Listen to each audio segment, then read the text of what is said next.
السلام علیکم تمام دوستوں کو خوش آمدید۔ دادو جان کی کہانیاں سننا تو سبھی کو پسند ہے نا؟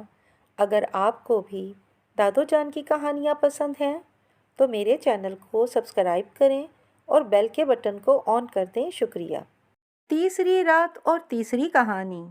جب سورج چھپا اور چاند نکلا تب خجستہ ارغوانی جوڑا پہن، بسنتی دوشالہ اوڑھ، جواہر اور زیورات کے دریا میں سراپا غرق ہو طوطے کے پاس رخصت لینے گئی اور کہنے لگی کہ اے طوطے، مجھے آج کی شب جلد رخصت دے کہ میں اپنے محبوب سے ملوں اور کچھ دل کی باتیں کروں۔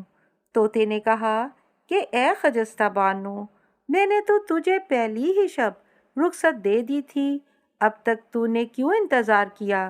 خیر اب جا اور یہ زیور اپنے بدن کا اتار، کیونکہ بی بی دنیا بہت بری جگہ ہے، ایسے اسباب کو پہن کر مرد کے پاس جانا اچھا نہیں، شاید اس کی آنکھ اس گہنے پر پڑے اور جی میں کچھ لالچ کرے تو پھر نہ تو ہی رہے گی نہ گہنا ہی، دوستی کی دوستی جائے گی، زیور کا زیور، جس طرح سے کہ اس زرگر اور نجار کی دوستی میں خلل پڑا، زر ہی کے واسطے برسوں کا ساتھ چھوٹا۔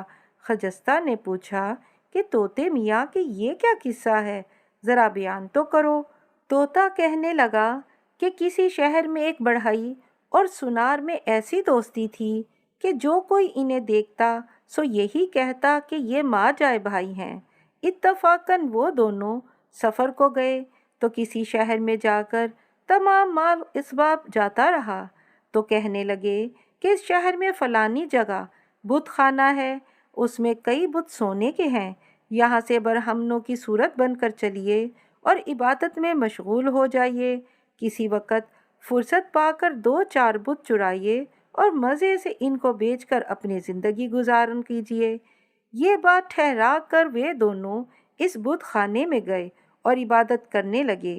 وہاں کے برہمنوں نے جو کہ ان کی ایسی عبادت دیکھی تو سب شرمندہ ہوئے اور ہر روز 1-2 برہمن اس بت خانے سے جاتے اور پھر نہ آتے۔ اگر کوئی پوچھتا کہ تم نے کیوں اس بت خانے کو چھوڑا تو وہ یہی جواب دیتے کہ کئی دن سے 2 برہمن ایسی دھرم مورت صاحب لاج پوجا کرنے والے آئے ہیں کہ ایک دم بھگوان کے دھیان سے سر نہیں اٹھاتے اور کسی سے آنکھ نہیں ملاتے، اس واسطے ہم چلے آئے ہیں، کیونکہ ان کے برابر ہم سیوا اور تپسیا نہیں کر سکتے۔ جب ان دونوں کے سوا اس بت خانے میں اور کوئی نہ رہا تب انہوں نے ایک رات کو فرصت پا کر کئی بت سونے کے چرا کر اپنے گھر کے رستہ پکڑا اور وہ نزدیک شہر کے پہنچ کر کسی درخت کے نیچے ان بتوں کو گاڑ کر اپنے اپنے گھر گئے۔ بعد آدھی رات کے سنار اکیلا جا کر ان بتوں کو وہاں سے اکھاڑ کر اپنے گھر لے آیا اور صبح کو جا کر اس بڑھئی سے کہنے لگا، اے بڑھئی بے ایمان، جھوٹے دغا باز، میری آشنائی کا پاس نہ کیا اور ایسی قدیم دوستی میں خلل ڈالا کہ ان بتوں کو تو چرا لایا۔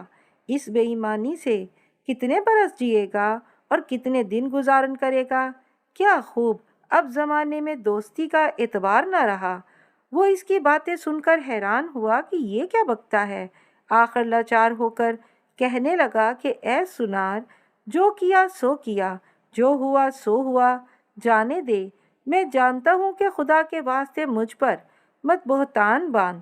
بڑھئی عقل مند تھا، اس سے لڑنا اور قضیہ کرنا مناسب نہ جانا، چپکا ہو رہا۔ بعد کئی دن کے ایک پتلا چوبی اس بڑھئی نے اس سنار کی صورت کا بنایا اور ویسے ہی کپڑے اسے پہنائے اور 2 بچے ریچھ کے کہیں سے لایا اور اس پتلے کی آستین اور دامن میں کچھ کچھ کھانے پینے کی چیزیں ان بچوں کے لیے رکھ دیں۔ جب ان بچوں کو بھوک لگتی تو اس بت کے پاس جاتے اور جو اس کی آستین سے یا دامن سے پاتے سو کھاتے اور اپنے جی میں جانتے کہ ہمارا باپ یا ماں جو کچھ کے ہے سو یہی ہے، اور یہاں تک کہ اس پتلے سے آشنائی رکھتے تھے کہ ہر روز الفت سے اس کے دامن پر آ کر بیٹھتے تھے۔ جب ریچھ کے بچوں کو اس صورت سے مہر و محبت ہوئی تب بڑھئی نے سنار کی اور اس کی بیوی کی دعوت کی بلکہ ہمسائے کی عورتوں کو بھی بلایا۔ چنانچہ سنار کی بیوی اپنے 2 لڑکوں کو ساتھ لے کر اس کے گھر پہنچی۔ بڑھئی تو اپنی گھات میں لگا رہا تھا۔ 2 گھڑی کے بعد اس نے جب سنار اور سنارنی کو غافل پا کر ان دونوں لڑکوں کو چھپا رکھا اور ان کی جگہ ریچھ کے بچوں کو چھوڑ کر شور مچانے لگا کہ ہائے ہائے، یہ لڑکے سنار کے ریچھ کے بچے کیسے بن گئے۔ یہ بات سنتے ہی وہ سنار باہر سے بے اختیار روتا ہوا آیا اور اس کی کمر پکڑ کر کہنے لگا، ابے جھوٹے، کیوں جھوٹ بکتا ہے؟ کہیں آدمی بھی جانور ہوئے ہیں؟ آخر یہ قصہ قاضی کے روبرو گیا اور قاضی نے پوچھا کہ اے بڑھئی، آدمی کے لڑکے ریچھ کے بچے کیوں کر ہوئے؟ تب اس نے کہا کہ پیر و مرشد، وہ دونوں میرے سامنے آپس میں کھیل رہے تھے اور کشتی لڑتے تھے، زمین پر اچانک گرتے ہی ریچھ کے بچے ہو گئے۔ قاضی نے کہا کہ یہ بات میں کس طرح سے سچ جانوں؟ تب نجار کہنے لگا کہ اے آقا، میں نے کتاب میں لکھا دیکھا ہے کہ کسی وقت میں ایک گروہ انسان کا خدا کے غضب سے حیوان ہو گیا تھا، لیکن عقل اس گروہ کی جوں کی توں رہی تھی اور الفت اور محبت بھی ویسی ہی۔ تو لازم ہے کہ اس وقت دربار عام میں ان بچوں کو سب کے سامنے منگوا کر اس کے روبرو کیجیے۔ اگر وہ اس کے لڑکے ہوں گے تو اس سے الفت کریں گے، اور نہیں تو جو چاہیے گا سو مجھے کیجیے گا۔ یہ بات اس کی قاضی نے پسند کی اور ان بچوں کو منگوا کر اس سنار کے آگے چھڑوا دیا۔ وہ اس کی صورت کے سبب سے آشنا تھے اور باوجود اس بھیڑ کے بے اختیار دوڑ کر اس سے جا لپٹے اور اس کے پاؤں پر منہ مارنے لگے اور اس کی بغلوں میں سر ڈالنے۔ تب قاضی نے کہا، اے سنار دغا باز، یہ دونوں تیرے لڑکے ہیں، مجھے یقین ہوا۔ بس اب ادھر آ، ان دونوں کو اٹھا کر اپنے گھر لے جا۔ ناحق کیوں شرارت کرتا ہے اور اس غریب بڑھئی سے لڑتا ہے؟ تب وہ سنار اس بڑھئی کے پاؤں پر گر پڑا اور منت کرنے لگا کہ اے یار، اگر یہ حکمت تو نے اپنے حصے لینے کے واسطے کی ہے تو اپنا حصہ لے اور میرے لڑکے مجھے دے۔ اس نے کہا کہ اے سنار، تو نے بڑا گناہ کیا ہے اور امانت میں خیانت کی ہے۔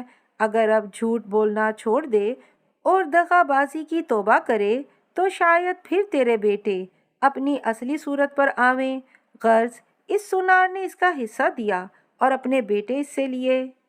طوطے نے یہ قصہ تمام کر کے کہا، اے خجستہ، تو بھی اپنا زیور اتار جا، شاید وہ بھی اس طرح کا بے ایمان ہو اور اس کا لالچ کرے تو پھر نہ گہنا ہی رہے گا نہ دوستی ہی رہے گی۔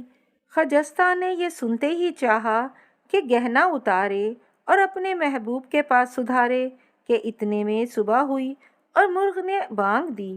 جانا اس کا اس روز بھی موقوف ہوا اور بیچاری چپکے سے رہ گئی۔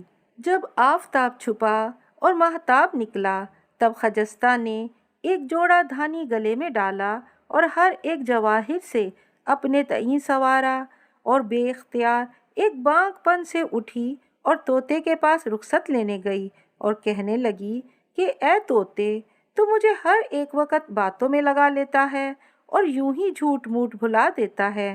تجھے میری کچھ خبر نہیں کہ میں کتنی بے چین ہوں۔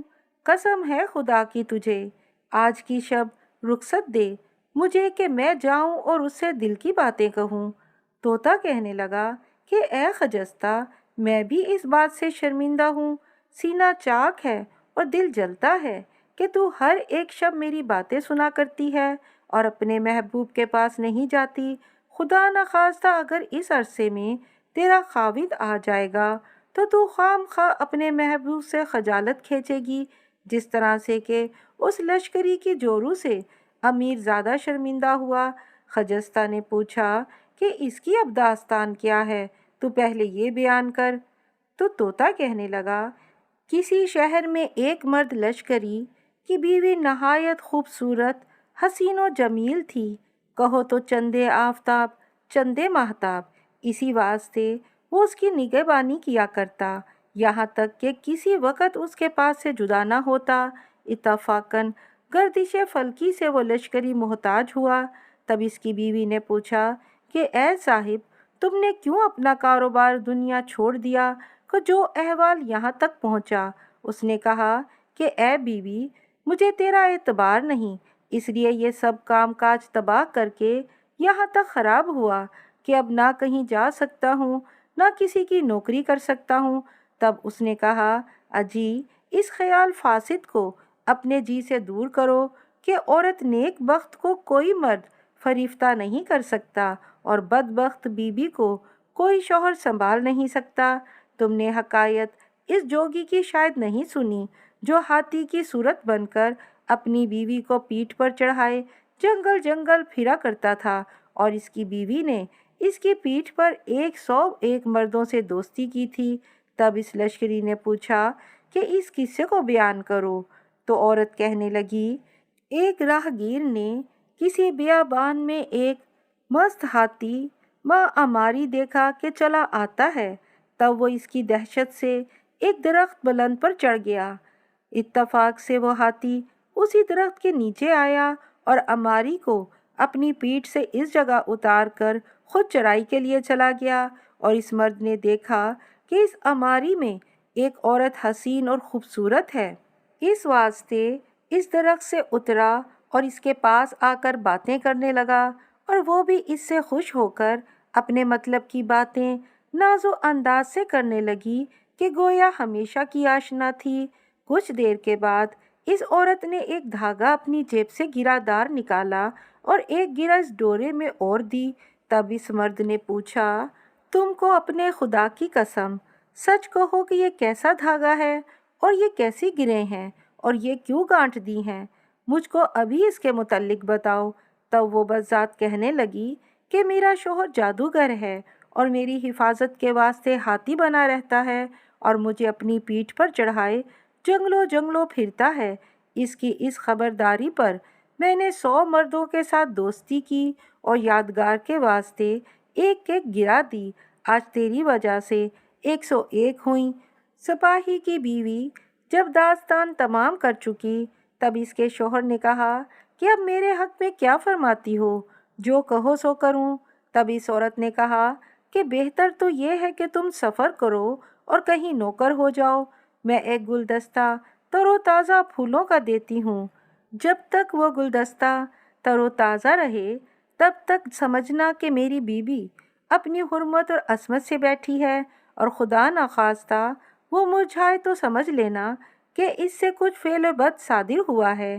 یہ بات اس لشکری کو سمجھ میں آئی، تب لاچار اس سے جدا ہو کر کسی ملک کو واسطے روزگار کے چلا، اور اس عورت نے اپنے کہنے کے مطابق ایک گلدستہ اسے دے کر رخصت کیا۔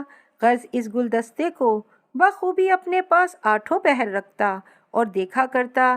اتنے میں موسم خزاں گلستان جہاں میں پہنچا اور زمانے میں گل و پھول کا نام و نشان باقی نہ رہا سوائے اس گلدستے کے جو اس لشکری کے پاس تھا۔ تب امیر زادے نے اپنے مصاحبوں سے کہا کہ اگر 1,00,000 روپے خرچ کیجیے تو آج ایک پھول میسر نہیں ہوتا اور کسی بادشاہ وزیر کے بھی ہاتھ نہیں لگتا۔ تعجب ہے کہ یہ بیچارہ غریب سپاہی ہمیشہ ایک گلدستہ تازہ بتازہ کہاں سے لاتا ہے؟ تب انہوں نے عرض کی کہ حضرت سلامت، ہم کو بھی یہی تعجب ہے۔ تب اس امیر نے پوچھا کہ اے لشکری، یہ گلدستہ کیسا ہے اور کہاں سے تیرے ہاتھ لگا ہے؟ اس نے کہا کہ یہ مجھے میری بیوی نے اپنی حرمت کی نشانی دی ہے اور کہا ہے کہ جب تک یہ گلدستہ تر و تازہ رہے گا یقین جانیو کہ میری عصمت کا دامن گناہ سے نہیں بھرا۔ اس بات پر وہ امیر زادہ ہنسا اور کہنے لگا کہ اے لشکری، جو روح تیری جادوگر و مکارہ ہے، اس نے تجھے فریب دیا ہے اور اپنے 2 باورچیوں میں سے ایک کو کہا کہ تو اس لشکری کے شہر میں جا اور اس کی بیوی سے جس طرح مکر و فریب بنے مل کر جلد پھر آ اور اس کی کیفیت سے آگاہ کر، دیکھیں تو یہ گلدستہ کملاتا ہے یا نہیں، بھلا یہ بھی معلوم ہو۔ وہ باورچی اپنے آقا کے حکم کے بموجب اس کے شہر گیا اور ایک مکارہ کو اس کے پاس کچھ سمجھا بجھا کر بھیجا۔ وہ مکارہ اس عورت کے گھر گئی اور جو کچھ کہ اس نے کہا تھا سو سب کہا، بلکہ اپنی طرف سے بھی بہت کچھ کہا، لیکن اس نے سن کر کچھ جواب اس کٹنی کو نہ دیا، بس اتنا کہا کہ اس مرد کو میرے پاس لے آ، میں دیکھوں کہ وہ میرے لائق ہے یا نہیں۔ آخر اس بڑھیا نے اس شخص کو اس عورت کے سامنے کر دیا۔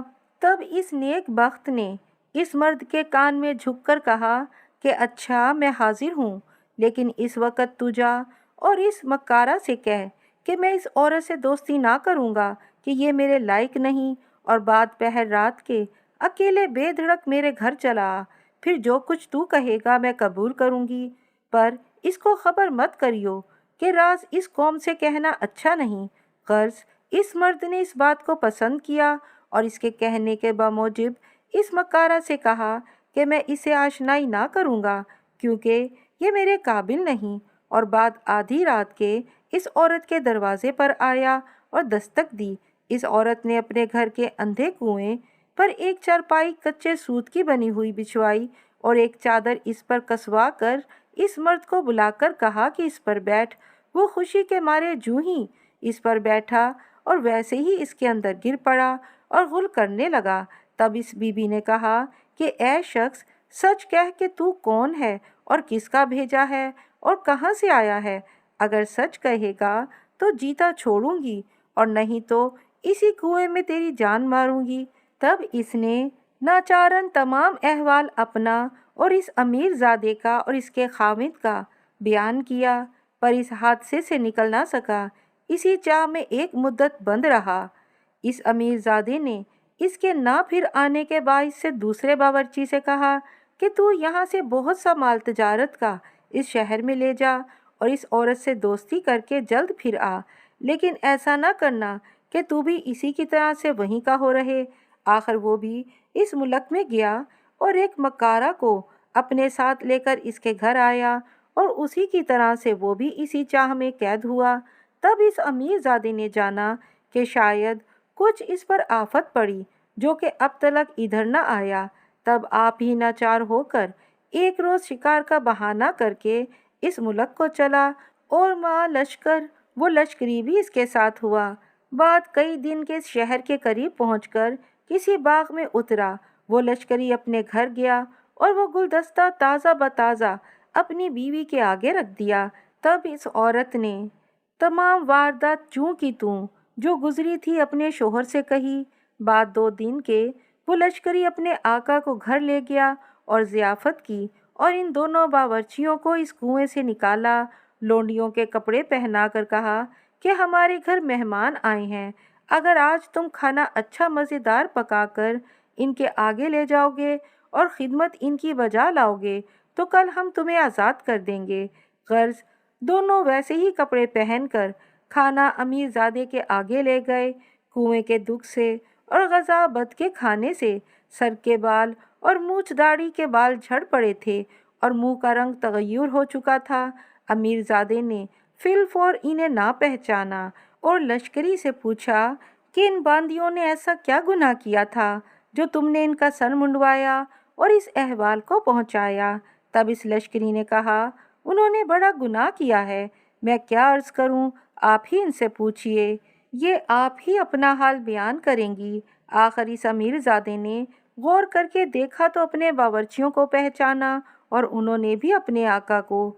تب وہ دونوں دوڑ کر اس کے پاؤں پر گر پڑے اور بے اختیار ہو کر رونے لگے اور اس لشکری کی جورو کی عصمت پر گواہی دی۔ تب اس لشکری کی عورت نے پردے کے اندر سے کہا کہ اے امیر زادے، میں وہی عورت ہوں کہ جس کو تو نے جادوگر مقرر کیا تھا اور میرے خاوند کو احمق بنا کر ہنسا تھا اور میرے امتحان کے واسطے آدمی بھیجے تھے۔ اب دیکھا تو نے کہ میں کیسی ہوں اور خدا کے فضل سے میری عصمت کیسی ہے۔ تب وہ امیر زادہ شرمندہ ہوا اور عذر خواہی کرنے لگا۔ جس وقت طوطے نے یہ داستان تمام کی، اس وقت کہا کہ اے خجستہ، اب جلد جا اور اپنے محبوب سے مل، کہیں ایسا نہ ہو کہ اس عرصے میں تیرا شوہر آ جائے تو تو حق نہ حق، وعدہ شکن اور جھوٹی اپنے دوست کے آگے ہوئے گی اور شرمندگی کھینچے گی، جس طرح سے اس امیر زادے نے اس لشکری کی بیوی سے خجالت کھینچی۔ یہ سنتے ہی خجستہ نے چاہا کہ اس کے پاس پہنچے، اتنے میں صبح ہوئی اور مرغ نے اذان دی اور جانا اس کا اس روز بھی موقوف رہا۔ 5ویں شب 5واں قصہ۔ جب آفتاب چھپا اور ماہتاب نکلا تب خجستہ رخصت لینے طوطے کے پاس گئی اور کہنے لگی کہ اے طوطے، تجھے اپنے پیدا کرنے والے کی قسم، مجھے آج کی شب جلد رخصت دے کہ میں اپنے جانی کے پاس جاؤں۔ طوطا کہنے لگا کہ اے خجستہ، میں تجھے ہر ایک شب رخصت کرتا ہوں، تو آپ ہی دیر کرتی ہے اور نہیں جاتی، بلکہ میں تو اس بات سے آٹھوں پہر ڈرتا رہتا ہوں کہ کہیں ایسا نہ ہو کہ تیرا شوہر آ جاوے تو پھر تیرا بھی احوال ان چاروں شخصوں کی طرح نہ ہو۔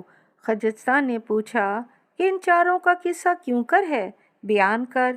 طوطا کہنے لگا کہ کسی وقت میں ایک بڑھئی اور سنار اور درزی اور زاہد چاروں آپس میں مل کر کسی شہر میں کچھ کمانے کو چلے۔ اتفاقاً ایک دن سوائے منزل کے کسی جنگل میں شام کے ہونے سے رہ گئے اور آپس میں کہنے لگے کہ آج کی شب اس جنگل میں رہیے اور پاسبانی کیجیے کہ اس بیابان میں ہر ایک چیز کا خطرہ ہے۔ بہتر یہ ہے کہ ہم چاروں ایک ایک پہرا جاگیں اور ایک چوکی دیں۔ خدا کے فضل سے صبح کے وقت اپنی منزل مقصود کو بخیریت پہنچے۔ یہ بات ہر ایک نے پسند کی اور پہلے پہر کی چوکی بڑھئی کے ذمے ہوئی اور وہ سب سو رہے۔ بعد ایک گھڑی کے اس نجار نے اپنے جاگنے کے واسطے ایک بسولہ لے کر کسی درخت کی ڈالی موٹی سی کاٹی اور اس کی ایک پتلی نہایت حسین اپنی کاریگری سے بنا کر تیار کی۔ بعد پہر کے اس درزی کو چوکا کر آپ سو رہا اور وہ درزی بھی اپنی بیداری کی خاطر کچھ سوچنے لگا کہ جس کے سبب سے پہر بھر جاگے۔ اتنے میں سامنے سے وہ پتلی نظر آئی، تب اپنے جی میں کہنے لگا کہ بڑھئی نے اپنا ہنر دکھلانے کو یہ صورت بنائی ہے، بس میں بھی اسے ایسے کپڑے سی کر پہنا دوں کہ اس کا دونا حسن نکلے۔ آخر اس نے بھی اپنی کاریگری سے اسی ایک پہر میں ایک جوڑا نہایت عمدہ دلہنوں کا سا بنایا اور اس پتلی کو پہنا۔ سنار کو چونکا کر آپ سو رہا۔ تب وہ زرگر اپنے جاگنے کا کچھ سبب ڈھونڈنے لگا کہ اتنے میں وہ پتلی دور سے کپڑے پہنے ہوئے دکھلائی دی۔ تب اپنے دل میں کہنے لگا کہ ان دونوں نے اپنا اپنا کسب دکھلایا، بس مجھ کو بھی لازم ہے کہ میں بھی اپنا ہنر ظاہر کروں اور اس پتلی کو ایک نئی گڑھت کے گہنے سے آراستہ کروں تاکہ وہ بھی معلوم کریں کہ یہ ایسا ہے۔ یہ بات اپنے دل میں ٹھہرا کر ایسا گہنا گڑھ کے اسے پہنایا کہ وہ پتلی اور بھی خوبصورت ہو گئی۔ زیور ایسا کہ اس ساخت کا زیور آج تک کسی نے نہ دیکھا ہوگا۔ پھر اس پتلی کا یہ عالم ہوا کہ بیان نہیں ہو سکتا، بس ایک جی ہی ڈالنا باقی رہ گیا تھا کہ اس زرگر نے اس زاہد کو اٹھا دیا اور آپ سو رہا۔ زاہد اٹھتے ہی وضو کر کے عبادت الہی میں مشغول ہوا۔ بعد ایک گھڑی کے کیا دیکھتا ہے کہ ایک عورت حسین سامنے کھڑی ہے، پر نہ وہ ہلتی ہے نہ بولتی ہے۔ تب اس نے معلوم کیا کہ یہ انہی تینوں کی کارستانیاں ہیں۔ اب مجھے بھی اپنا کمال دکھانا پڑے گا، میں بھی خدا کے فضل و کرم سے ایسا کمال ظاہر کروں کہ اس بے جان کو دعا سے جاندار کروں، تاکہ یہ بھی یاد کریں کہ عبادت کرنے والے ایسے ہوتے ہیں۔ آخر وہ زاہد بعد نماز کے جناب قریب میں بے اختیار رو رو کے دعائیں مانگنے لگا کہ اے خالق زمین و آسمان کے واسطے اپنی خداوندی کے اس تصویر چوبی میں جان دے اور گویا کر کہ میں بھی آبرو اپنے یاروں میں پاؤں۔ بارے یہ التجا اس کی جناب الہی میں قبول ہوئی۔ اس گھڑی اس پتلی میں جان پڑی اور آدمیوں کی طرح سے باتیں کرنے لگی۔ جب رات آخر ہوئی اور آفتاب نکلا، اس پتلی کو دیکھ کر چاروں عاشق ہوئے اور ایک سے ایک قضیہ کرنے لگے۔ نجار نے کہا کہ میں اس کا مالک ہوں، کیونکہ اس کاٹ کو میں نے آدمی کی صورت تراش کر بنایا ہے، میں لوں گا۔ درزی بولا کہ میں اس کا وارث ہوں، اس واسطے کہ میں نے اس ننگی کو حرمت دی اور کپڑے پہنائے۔ سنار نے کہا کہ یہ دلہن میرا حق ہے، کیونکہ میں نے ایسا گہنا گھڑ کر اس کو پہنایا کہ یہ بنی سو بنی۔ اور زاہد نے کہا کہ یہ وہی کاٹ کی پتلی ہے کہ میری دعا سے حق تعالیٰ نے اسے جان دی، سوائے میرے اور کس کا منہ ہے جو اس پر آنکھ ڈال سکے، اسے تو میں لوں گا۔ غرض کہ یہ جھگڑا بڑھا اور ایک شخص غیر اس جگہ آ گیا۔ ان چاروں نے اس سے انصاف چاہا کیا۔ وہ بھی اس صورت کو دیکھتے ہی عاشق ہوا اور کہنے لگا، یہ میری بیاہتا ہے، تم سب اسے فریب دے کر میرے گھر سے نکال لائے ہو اور مجھ سے جدا کیا ہے۔ آخر ان چاروں کو وہ غیر شخص کوتوال کے پاس لے گیا۔ کوتوال بھی اس کو دیکھ کر مبتلا ہوا اور کہنے لگا کہ یہ میرے بھائی کی بیوی ہے، وہ اس کو اپنے ساتھ لے کر سفر کو گیا تھا، شاید تم نے اس کو مار ڈالا اور اس کو لے کر بھاگے ہو۔ آخر وہ کوتوال ان سب کو قاضی کے پاس لے گیا اور قاضی بھی اس پر فریفتہ ہو کر کہنے لگا کہ تم کون ہو؟ یہ میری باندی ہے، میں اس کو مدت سے تلاش کرتا تھا، بہت سا اسباب و زیور اور نقد لے کر بھاگی تھی، آج تمہارے باعث سے ملی ہے، اب وہ اسباب کہاں ہے؟ اس کو بھی بتلاؤ۔ غرض اس قضیے نے یہاں تک طول کھینچا کہ سب زن و مرد اس شہر کے جمع ہوئے اور تماشا دیکھنے لگے۔ تب ان تماشائیوں میں سے ایک پیر مرد نے کہا کہ قضیہ تمہارا یہاں قیامت تک کسی سے حل نہ ہوگا، تم سب اس شہر کو جاؤ کہ وہ یہاں سے کئی دن کے راہ ہے اور وہاں ایک درخت بہت بڑا پرانا کھڑا ہے، نام اس درخت کا شجرۃ الحکم کہتے ہیں، جس کا مقدمہ حل نہیں ہوتا وہ اس درخت کے پاس جاتا ہے، اس درخت سے ایک ایسی آواز نکلتی ہے کہ جھوٹا سچا معلوم ہو جاتا ہے اور اپنا مدعا بخوبی پاتا ہے۔ آخر وہ ساتوں شخص اس بات کے سنتے ہی اس درخت کے پاس اس عورت سمیت گئے اور سب احوال اپنا بخوبی اس سے اظہار کر کے کہا کہ اے درخت، سچ کہہ کہ یہ عورت ہم سب میں سے کس کا حق ہے؟ اتنے میں پیٹ اس درخت کا پھٹ گیا اور وہ عورت دوڑ کر اس میں سما گئی۔ تب اس درخت سے آواز نکلی کہ تم نے بھی سنا ہوگا کہ ہر ایک چیز اپنے اصل پر جاتی ہے، چلو ہوا کھاؤ اور ٹھنڈے ٹھنڈے اپنے اپنے گھر کی راہ لو۔ آخر وہ ساتوں شرمندہ ہو کر اپنے گھر گئے۔ طوطے نے یہ قصہ تمام کر کے کہا کہ اے خجستہ، اگر تیرا شوہر آوے اور تجھے قید کر کے رکھے تو تو بھی اپنے معشوق سے شرمندہ ہوگی، بہتر ہے کہ اب شتابی سے جا اور اپنے جانی کو گلے لگا۔ خجستہ نے یہ سنتے ہی جو جانے کا ارادہ کیا کہ صبح ہو گئی اور مرغ نے بانگ دی، جانا اس کا اس روز بھی نہیں ہو سکا اور زار زار رونے لگی اور روتے روتے سو گئی۔ چھٹی شب چھٹی کہانی۔ کہتے ہیں کہ جب سورج چھپا اور چاند نکلا تب خجستہ کپڑے بدل گہنا پہن نہایت بن ٹھن کر طوطے کے پاس رخصت لینے گئی اور کہنے لگی کہ اے طوطے، میں تجھ سے شرمندہ ہوں کیونکہ ہر ایک شب رخصت لینے آتی ہوں اور تجھے تکلیف دیتی ہوں اور تو میری خاطر سے اپنا خواب اور آرام کھوتا ہے، اس تیرے احسان سے گردن اپنی اٹھا نہیں سکتی اور اس کا بیان نہیں کر سکتی۔ طوطا کہنے لگا کہ اے خجستہ، یہ کیا کہتی ہے؟ میں تیرے شوہر کے زر خرید بندوں میں ہوں جو اس قدر لطف کرتی ہے، بلکہ میں آپ ہی خجالت کھینچتا ہوں، لیکن جو کھو اٹھاؤں گا اور قریب ہے کہ تجھے تیرے محبوب سے ملواؤں گا۔ رائے ریان کی مانند قصہ تو نے اس کا سنا ہی ہوگا، تیرے کام کی میں بھی صحیح کروں گا۔ خجستہ نے پوچھا کہ اب یہ کیا قصہ ہے؟ تو بیان تو کر۔ طوطا کہنے لگا کہ کنوج کے راجا کی ایک بیٹی نہایت صاحب جمال تھی، اتفاقاً ایک فقیر اس پر عاشق ہوا اور اس کے عشق میں دیوانہ و بے ہوش ہو گیا۔ جب ہوش میں آتا تب اپنے دل سے کہتا کہ یہ کیا دیوانہ پن ہے، ادنا کو اعلیٰ سے کیا نسبت، تو بیچارہ درویش فقیر اور وہ راجا، اس کی بیٹی کب تیرے ہاتھ لگے گی؟ لیکن بے قراری کے سبب کئی دن کے بعد پیغام راجا کے پاس بھیجا کہ اپنی بیٹی کا بیاہ میرے ساتھ کر دے کہ میں اس کو چاہتا ہوں، میری گدائی پر اور اپنی بادشاہی پر نظر مت کر۔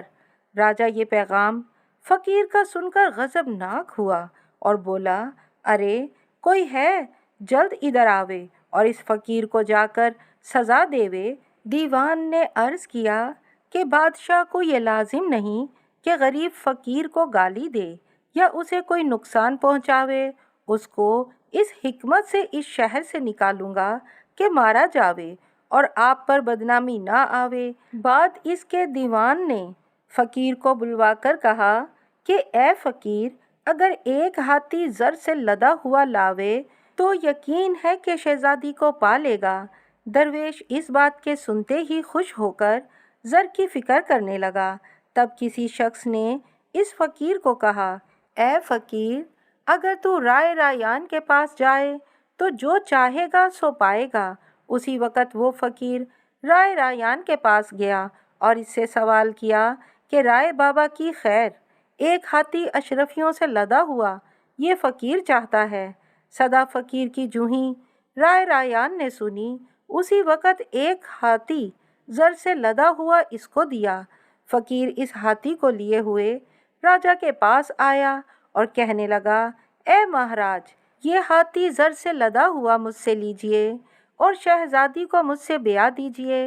جب راجا نے اپنے دیوان سے کہا کہ حکمت تیری کچھ کام نہ آئی، وہ زر سے لدا ہوا ہاتھی لے ہی آیا، اب کیا کیجئے؟ تب اس نے عرض کی کہ ایسا معلوم ہوتا ہے کہ یہ فقیر رائے رایان کے پاس جا کر یہ ہاتھی ماہ زر مانگ لایا ہے، کیونکہ اب اس زمانے میں ایسا سخی سوائے اس کے اور کوئی نہیں۔ پھر اپنے جی میں سوچ کر اس درویش سے کہا کہ اے فقیر، راجا کی بیٹی اتنی سستی نہیں جو ایسے ہی ہاتھی کے بدلے ہاتھ آوے۔ اگر اسے لینا منظور ہے تو ابھی جا رائے رایان کا سر کاٹ لا اور یہ لڑکی راجا کی اپنی ساتھ جہاں چاہے وہاں لے جا۔ غرض وہ فقیر پھر رائے رایان کے پاس جا کر کہنے لگا کہ اے حاتم بابا، اب تیرے سر کے بدلے میرے دل کی آرزو ملتی ہے۔ اگر تو اپنا سر دیوے گا تو یہ فقیر شہزادی کو پا سکے گا۔ رائے رایان نے کہا، اے فقیر، تو اپنی خاطر جمع رکھ، غم نہ کر۔ یہ سر میرا دیوتا نے اسی واسطے پیدا کیا ہے کہ کسی کے کام آوے۔ میں ایک مدت سے اس سر کو ہتھیلی پر دھرے ہوں کہ جو کوئی مانگے اسے دوں۔ اب جو تو نے طلب کیا ہے یہ حاضر ہے اور میں بھی موجود ہوں۔ میرے گلے میں رسی باندھ کر اس راجا کے پاس لے چل اور اس سے کہہ کہ وہ سر جو تم نے مانگا تھا، اس سر کو معا بدن لایا ہوں۔ اگر اس نے قبول کیا تو میرا سر تن سے کاٹ لینا، اور اگر اس نے کچھ اور مانگا تو وہ بھی حاضر کروں گا۔ آخر درویش رائے رایان کی گردن میں رسی باندھ کر راجا کے پاس لے گیا۔ اس راجا نے جب جوان مردی اس مرد کی دیکھی، اپنی جگہ سے اٹھ کر اس کے پاؤں پر گر پڑا اور کہنے لگا کہ سچ ہے سوائے تیرے اب اس دنیا میں ایسا سخی جوان مرد کوئی نہیں اور نہ ہوگا جو ایک ادنا فقیر کے واسطے اپنا سر دیوے۔ یہ کہہ کر اپنی بیٹی کو بلایا اور رائے رایان کے حوالے کر کے کہا کہ مہاراج، یہ تمہاری لونڈی ہے، اس کو جسے چاہے اسے دیجیے۔ طوطے نے یہ کہانی کہہ کر خجستہ سے کہا کہ اے بانو، میں بھی اپنا سر تیرے کام پر کٹواؤں گا اور تیری دل کی آرزو پوری کروں گا، اس میں ہرگز دریغ نہ کروں گا۔ بہتر ہے کہ اب جلدی اپنے محبوب کے پاس جا اور اس سے اپنی دل کی بات کہہ۔ خجستہ نے یہ سنتے ہی چاہا کہ جاوے کہ اتنے میں صبح ہوئی اور مرغ نے بانگ دی۔ جانا اس کا اس روز بھی موقوف ہوا۔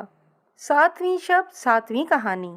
جب آفتاب چھپا اور ماہتاب نکلا تب خجستہ درد عشق کے مارے روتی ہوئی طوطے کے پاس رخصت لینے گئی اور اسے متفکر دیکھ کر کہنے لگی، اے عقل مند، آج کیوں غمگین ہے؟ طوطا بولا کہ اے خجستہ بانو، مجھ کو تیری فکر نے نہایت حیران کیا ہے اور اسی اندیشے نے میرا دانا پانی چھڑا دیا ہے۔ میں اسی سوچ میں آٹھوں پہر پڑا رہتا ہوں کہ کیوں کر معلوم کروں کہ وہ تیرا شہزادہ تجھ سے وفاداری کرے گا یا نہیں، یا کامرو شاہ بادشاہ کی طوطی کی طرح بے وفائی کر کے دغا دے گا۔ خجستہ نے پوچھا کہ اب یہ کیا قصہ ہے، تو بیان کر۔ طوطا کہنے لگا، کسی وقت میں کسی ایک صیاد نے طوطی کے آشیانے کے نزدیک جال بچھایا اور اسے بچوں سمیت گرفتار کیا۔ اس وقت اس طوطی نے اپنے بچوں سے کہا کہ اس وقت یہی مصلحت ہے کہ تم اس جگہ مردے کی صورت ہو کر پڑے رہو۔ اگر تم کو یہ چڑی مار مردہ جانے گا تو چھوڑ دے گا، میں تنہا جو پکڑی گئی تو کچھ مذائقہ نہیں، اگر میں جیتی رہوں گی